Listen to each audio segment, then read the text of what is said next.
হযরত হুদ আলাইহিস সালাতু ওয়াস সালাম তার জাতিকে ইস্তিগফারের ওয়াজ করলেন। ইস্তিগফারের ওয়াজের কথা আল্লাহ তাআলা সূরা হুদের মধ্যে বয়ান করেছেন। আল্লাহ রাব্বুল আলামিন বলেন, হুদ আলাইহিস সালাতু ওয়াস সালাম তার জাতিকে বললেন, ইয়া কওম ইস্তাগফিরু রাব্বাকুম সুম্মা তুবু ইলাইহি, হে আমার জাতি, তোমরা তোমাদের রবের কাছে ইস্তিগফার করো, মাফি চাও, সুম্মা তুবু ইলাইহি, অতঃপর তোমরা তার দিকে ফিরে আসো।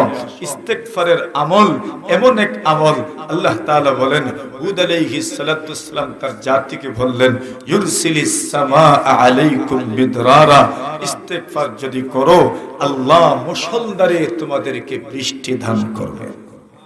কি করবেন? মুষলধারে বৃষ্টি দান করবেন। এই কথাটা যেন হযরত নূহ আলাইহিস সালাতু ওয়াস সালাম তার জাতিকে যেভাবে বলেছিলেন, হে আমার জাতি, তোমরা আল্লাহর কাছে ক্ষমা প্রার্থনা করো, ইস্তিগফার করো। যদি তোমরা আল্লাহ তাআলার কাছে ইস্তিগফার করো, ক্ষমা প্রার্থনা করো, আল্লাহ তাআলা তোমাদেরকে বৃষ্টি দান করবেন। বৃষ্টির মাধ্যমে আল্লাহ তাআলা শুধু শুধু তোমাদেরকে বৃষ্টি দিয়েই শেষ নয়, বরং তোমাদেরকে আল্লাহ তাআলা সন্তানাদিও দান করবেন। আল্লাহ তোমাদেরকে সুন্দর সুন্দর বাগানের মালিক বানায় দিবেন। এই জাতি শুধু নির্মাণ শিল্পী জগৎ সেরা ছিল না, বরং তাদের ফসলের জমিও ছিল বড় উন্নত। কিন্তু 3 বছর তাদের অপরাধের কারণে ধারাবাহিক বৃষ্টি বন্ধ করে দিয়েছিলেন আল্লাহ। কত বছর? 3 বছরের ভিতরে কোনো বৃষ্টি নাই। অপরাধ কি? খোদাদ্রোহিতা, আল্লাহ তাআলার সাথে অন্যকে শরীক করা, আল্লাহর রুবুবিয়তের সাথে উলুহিয়তের সাথে আল্লাহ তাআলার খোদাইয়ের সাথে অন্যকে শরীক করা। পরিবেশ পরিস্থিতি এমন, বৃষ্টির জন্য তারা হুদ আলাইহিস সালাতু ওয়াস সালামের দ্বারস্থ হলো। বলল, আল্লাহর পয়গম্বর, তুমি তো দাবি করো তুমি তোমার রবের পয়গম্বর, তো আমাদের জন্য আল্লাহর কাছে বৃষ্টির দোয়া করো।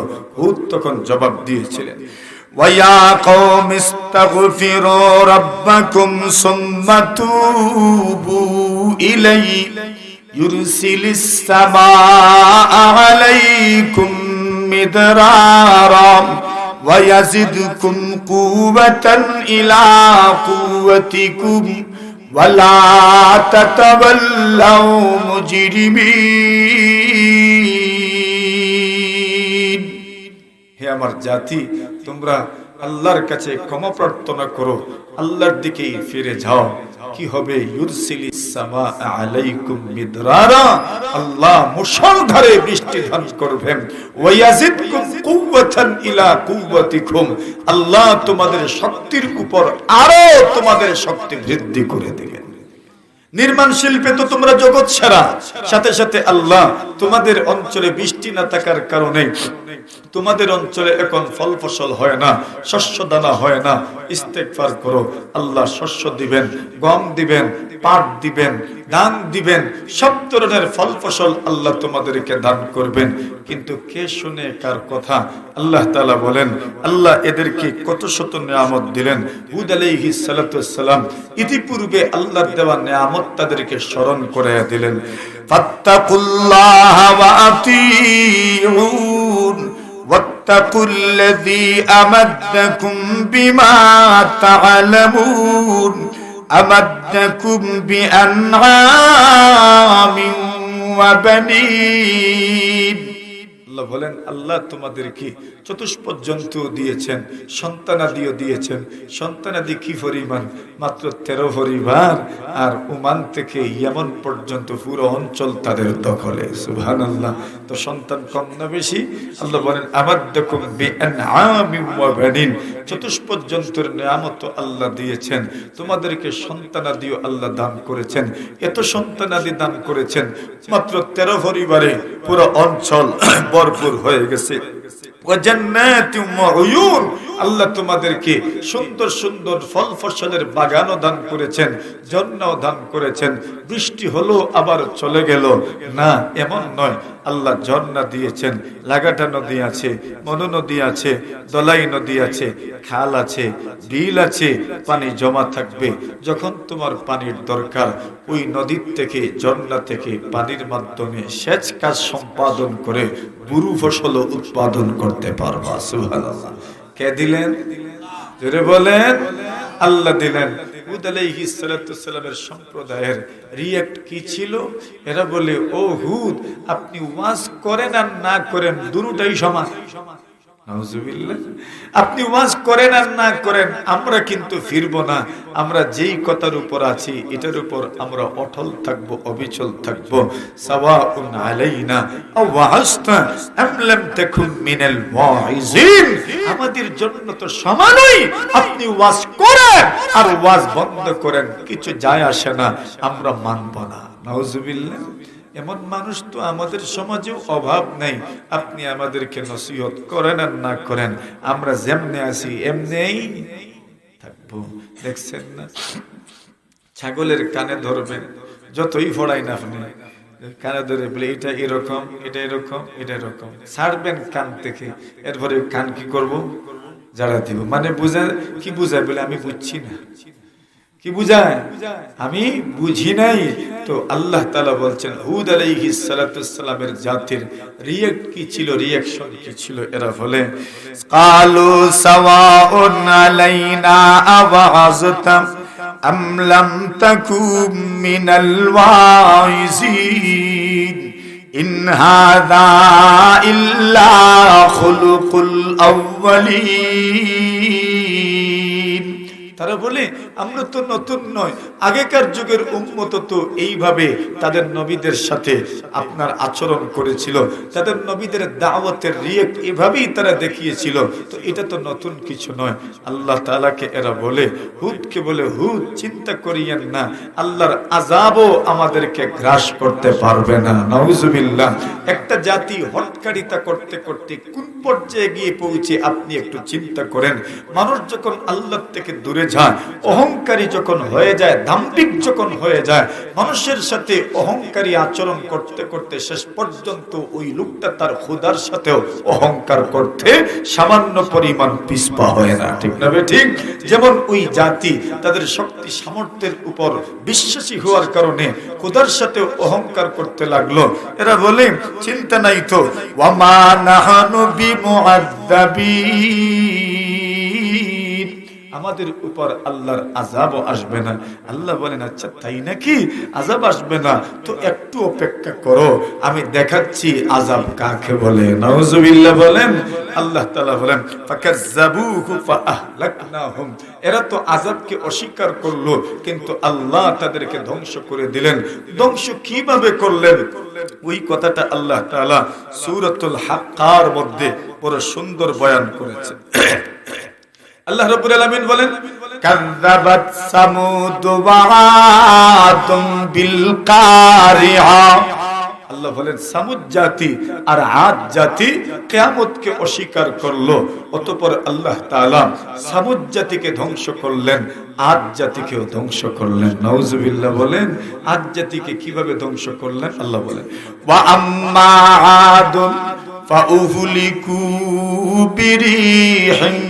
বিরিহিন সারসারিন আতিয়া সাখখারাহা আলাইহিম সাবআ লায়াল ওয়া সামানিয়াতা আইয়াম হুসুমান ফাতারাল কওমা ফিহা সারহা কাআন্নাহুম আ'জাযু নাখলিন খাবিয়া ফাহাল তারা লাহুম মিন বাকিয়া। আল্লাহ বলেন, ওগো নবীজি, ওয়া আম্মা আদুম ফাউহলিকু বিরিহিন সারসারিন আতিয়া। আদ জাতিকে আল্লাহ কিভাবে ধ্বংস করলেন? আল্লাহ তাআলা জানায় দেন, ওগো নবীজি, এত শক্তিশালী জাতি, যাদের উচ্চতা ছিল 18 ফুটের মতন, শক্তি সামর্থ্যের কোনো অভাব ছিল না, এত মজবুত মজবুত এরা গড় নির্মাণ করেছেন। কিন্তু এত মজবুত মজবুত গড় নির্মাণ করার পরেও, এত শক্তি থাকার পরেও, এত উচ্চতা থাকার পরেও আমি আল্লাহ কিভাবে ধ্বংস করে দিলাম? আমি আল্লাহ ঝড়ো হাওয়ার মাধ্যমে, ঠান্ডা বাতাসের মাধ্যমে পুরা জাতিকে নিমিষেই ধ্বংস করে দিলাম। কিভাবে ধ্বংস করলেন? বলে বাতাস দিয়ে। বাতাসটা কেমন? বলে বিরিহিন সরসরিন আতিয়া। 3 বছর থেকে বৃষ্টি হয় না। বাতাস যখন এসেছে তখন তারা কি বলতে লাগলো, এই বাতাসে আমাদেরকে বৃষ্টি দিবে। তাদের ধারণা ফালাম্মা রাআউহু মুস্তাকবিলা আউদিয়াতিহিম কালু হাযা আরিদুম মুমতিরুনা। আল্লাহ বলেন যখন তারা লক্ষ্য করে দেখলো বাদল তাদের এলাকার দিকে আসছে। সুবহানাল্লাহ বলেন, মেঘমালা আসেনি আমাদের এলাকায় মাঝে মধ্যে। গত বছর খেয়াল করছেন নি আপনারা? শুধু তুফান দিত, ঝড় তুফান দিত, বাতাস দিত রাত্রিবেলা, কিন্তু বৃষ্টি হইতো না। মনে আসেনি আপনারা? জ্যৈষ্ঠ মাস পর্যন্ত বৃষ্টি হয় নাই। এটা আল্লাহর আযাবের লক্ষণ। আল্লাহ তাআলা কত জাতিকে বাতাসের আযাব দিয়ে ধ্বংস করেছেন। ওই আদ জাতিকেও আল্লাহ বাতাস নামক আযাব দিয়ে ধ্বংস করেছেন। বাতাস সব সময় এটা নিয়ামত হয় না, আযাবও হয়। যখন তারা দেখলো এই মেঘমালা মুস্তাকবিলা আউদিয়াতিহিম, কালো বাদলটা, বাদলিটা, আবরণটা তাদের এলাকার দিকে আসছে, তখন তারা একজন আরেকজনকে বলতে লাগলো, হাযা আরিদুম মুমতিরুনা। ওই যে বাদল দেখছো, ওই যে মেঘমালা দেখছো, এই মেঘমালাই আমাদেরকে বৃষ্টি দিবে। তখন মুফাসসিরিনে কেরাম অনেকেই বলেন বাদল কয়েক ধরনের ছিল। একটা মেঘমালা মনে হচ্ছিল সাদা, আরেকটা লাল, আরেকটা কালো। তো সাদাটায় তো বৃষ্টি নাই, সবাই জানে। লালটায় তো বৃষ্টি নাই, হয়তো আগুন থাকতে পারে। কালোটার ভিতরে মেঘ আছে, বৃষ্টি আছে, এটা তো সবাই মোটামুটি বিশ্বাস করবে। আবহাওয়াবিদ যারা, এরা তো বলবে কালো মেঘমালা যেটা, এটার ভিতরেই বৃষ্টি আছে। আল্লাহ তাআলা তাদেরকে প্রশ্ন করেছেন কোনটা গ্রহণ করবা? এরা জবাব দিল কালোটাই আমাদের দরকার, এটার থেকেই বৃষ্টি আসবে। আল্লাহ তাআলা বলেন কালোটা তাদের এলাকার দিকে আসলো। আল্লাহ তাআলা বলেন যখন তারা দেখেছে কালো মেঘমালা তাদের দিকে আসছে, তাদের অঞ্চলে এসেছে, বলতে লাগলো এটার থেকেই তো বৃষ্টি নামবে। আল্লাহু আকবার! কি বৃষ্টি নামবে? শুরু হইল ঝড়, তুফান। সুবহানাল্লাহ। কতদিন? আল্লাহ বলেন সাখখারাহা আলাইহিম সাবআ লায়াল। আল্লাহ রাসূল আল্লাহ তাআলা বলেন এই ঝড়, জঞ্চভায়ু, জোর হাওয়া তাদের অঞ্চল দিয়ে পুরা 7 রাত 8 দিন প্রবাহিত হলো। কতদিন? 7 রাত 8 দিন। সুবহানাল্লাহ বলেন। আল্লাহ হিসাব করছেন, একদম হিসাব করে বলছেন রাসূলকে, শুনেন কতদিন? সাখখারাহা আলাইহিম সাবআ লায়াল, পুরা 7 রাত ওয়া 8 আইয়াম, এবং 8 দিন এই বাতাস তাদের এলাকায় প্রবাহিত হয়েছে। আল্লাহ বলেন হুসুমান, ধারাবাহিক, লাগাতার, মধ্যখানে কোনো গ্যাপ নেই, বিরতি নেই, বিরামহীন, ধারাবাহিক, লাগাতার 7 রাত 8 দিন পর্যন্ত তাদের অঞ্চলে এই ঝড়ো হাওয়া, জঞ্চভায়ু প্রবাহিত হয়েছে। আল্লাহ বলেন এদের অবস্থা কেমন ছিল? ফাতারাল কওমা ফিহা সারআ, এরা যেন বিক্ষিপ্ত হয়ে, চিৎপটাং হয়ে যেন মাটির মধ্যে পড়ে আছে। মুফাসসিরিনে কেরাম বলেন এই বাতাসের আযাবটা কেমন ছিল? বলছেন বাতাসের তীব্র বেগ, এত শক্তিশালী, তো 18 ফুট উঁচু গড়, কত মজবুত, কত সুদৃঢ় কেল্লা, এগুলো থেকে এদেরকে বাতাস উপরের দিকে উঠাইছে। মনে হয় 1 মাইল, 1 কিলো, 2 কিলো পর্যন্ত অনেক উপরে উঠাইছে। এরপর উপর থেকে ওই বাতাস দাবাস করে আছড়ে মাটির মধ্যে ফেলে দিয়েছে। মুফাসসিরিনে কেরাম বলেন মাটিতে পড়ার কারণে তাদের মাথার মগজ পর্যন্ত বের হয়ে গিয়েছিল। শুধু মগজই নয়, আল্লাহ বলেন ও রাসূল এদের অবস্থা কেমন ছিল? আল্লাহ চিত্রায়ন করেছেন অবস্থাটার। ফাতারাল কওমা ফিহা সারহা কাআন্নাহুম আ'জাজু নাখলিন খাবিয়া, এদের অবস্থা এমন ছিল খেজুর ঘাট সারবিহীন, সে খেজুর কাঠ সার হাড়বিহীন যেভাবে মাটির মধ্যে পড়ে থাকে, এদের মাথা শরীর থেকে আলাদা হয়ে গেছে, শুধু বডিগুলো পড়ে আছে, মাথা শরীরে নাই। এমন জোরে আছাড় দিয়েছে, আছড়ে ফেলেছে মাটির মধ্যে, মাথা আর শরীরে থাকে নাই, মাথা আলাদা হয়ে গেছে, শরীর আলাদা। এদের উচ্চতার তো কমতি ছিল না, শক্তি সামর্থ্যের কমতি ছিল না, তাদের আপনার মানে ঘর দুয়ারের কোনো অভাব ছিল না, আল্লাহর আযাব গজব থেকে বাঁচার ব্যবস্থার কোনো কমতি আর ঘাটতি তাদের ছিল না। কিন্তু আল্লাহর আযাব তাদেরকে স্পর্শ করেছে কি করে নাই? আল্লাহর আযাব তাদেরকে স্পর্শ করেছে। কেন করলো? বলে অপরাধ এগুলো, এই অপরাধের কারণে আল্লাহর আযাব তাদেরকে স্পর্শ করেছে। সুতরাং এই জাতির কথা বলে, এই জাতির ঘটনা উল্লেখ করে আল্লাহ আমাদেরকে সতর্ক করে দিয়ে বলতে চান, এরে মানুষ, তোমার আর হাইটই কতটুকু, তোমার সম্পদই আর কি পরিমাণ, তুমি কেন আল্লাহর অবাধ্য হবে, তুমি কেন খোদাদ্রোহী হবে, তুমি কেন আল্লাহর বিরুদ্ধে যাবে, তুমি কেন অহংকারী হবে, তুমি কেন দাম্ভিক হবে, তুমি কেন অহমিকা করবে? কি বা আছে তোমার কাছে? কিছুই তো নাই তোমার কাছে। তাহলে তোমার জন্য উচিত কার দিকে মুতাওয়াজ্জা হওয়া? আল্লাহর দিকে মুতাওয়াজ্জা হওয়া, আল্লাহর দিকে ধাবিত হওয়া, আল্লাহর দিকে ফিরে যাওয়া। যদি আল্লাহর দিকে ফিরে যাও, আল্লাহর সব আযাব গজব থেকে আমাকে আপনাকে হেফাজত করবে। ঠিক না ঠিক? তো আমরা আজ জাতির এই ঘটনা থেকে কি শিক্ষা পেলাম? এক নম্বর শিক্ষা হলো, আমরা যেন স্বৈরাচারী না হই, স্বৈর শাসকের মতো মজলুমের উপর যেন জুলুম না করি, বরং নিজে সব সময় চেষ্টা করা যেন আমি কারো উপর জুলুম না করি, জালিমের ভূমিকায় যেন অবতীর্ণ না হই। মজলুম হয়ে যাওয়া একে ভালো।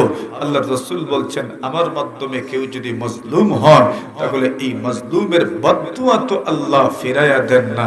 ইত্তাকি দাওয়াতাল মজলুম ফাইন্নাহু লাইসা বাইনাহু ওয়া বাইনাল্লাহি হিজাব। আল্লাহ বলেন, মজলুমের বদদুয়া থেকে বেঁচে থাকো, কেন মজলুমের বদদুয়া বড় দ্রুত আল্লাহর দরবারে কবুল হয়। জীবনেও জালিম হইয়েন না। ওয়ালা তারকানু ইলাল্লাযিনা যালামু। আল্লাহ বলেন, জালিমদের দলভুক্ত হইও না, জালিমদের পক্ষ অবলম্বন করিও না, সব সময় মজলুমের পক্ষে থাকার চেষ্টা করো। আল্লাহ মজলুমের যত ফ্যাসিলিটি আছে, আল্লাহ মজলুমের পক্ষ অবলম্বনকারীকেও সেই সুযোগ সুবিধা আল্লাহ দান করবেন। ঠিক না ঠিক? কথা দীর্ঘায়িত করছি না, রমজান মাস তো মোটামুটি কম সময়ে লম্বা কথাই তো বললাম। আর আজ জাতির এই কথাগুলো বয়ান করার মাধ্যমে আমরা যেন সকলেই বিনয়ী হওয়ার চেষ্টা করি। বিনয়ী হওয়ার চাইতে মহৎ কোনো গুণ মানুষের নাই, এজন্য বিনয়ী হওয়া দরকার। বিনয়ীর অর্থ এমন নয় যে মানুষকে দেখাইলাম আমি বিনয়ী, বাস্তবিক করতে আমি বিনয়ী নয়। মানুষের সামনে এভাবে হাত দিলাম, মুসাফা করলাম মাথা নিচু করে, এটা লোক দেখানো বিনয়ী। আর একটা হইল বাস্তবিক করতে বিনয়ী। বাস্তবিক করতে বিনয়ী হওয়া দরকার। যারা ব্যক্তি জীবনে বাস্তবিক করতে বিনয়ী, এরা তার রবের সামনেও বিনয়ী। আর যারা বাস্তবিক জীবনে বিনয়ী নয়, লৌকিকতা কৃত্রিমতা এটা বিনয়ী দেখায়, এরা বাস্তবিক জীবনে, ইবাদতের জীবনে, ধর্মীয় লাইনে এরা তাদের রবের সামনেও বিনয়ী হতে পারে না, বরং অহংকারী হয়ে যায়, দাম্ভিক হয়ে যায়। তো বিনয়ী হওয়া এটা সবচেয়ে বড় গুণ। মানবিক যে গুণ আল্লাহ তাআলার কাছে প্রিয়, তার মধ্যে বিনয়ী হওয়াটা আল্লাহ তাআলার কাছে অনেক প্রিয়। আল্লাহ আমাদেরকে তৌফিক দান করুন, আমিন। ওয়া আখিরু দাওয়ানা আলহামদুলিল্লাহি রাব্বিল আলামিন। সাল্লাল্লাহু আলা সাইয়্যিদিনা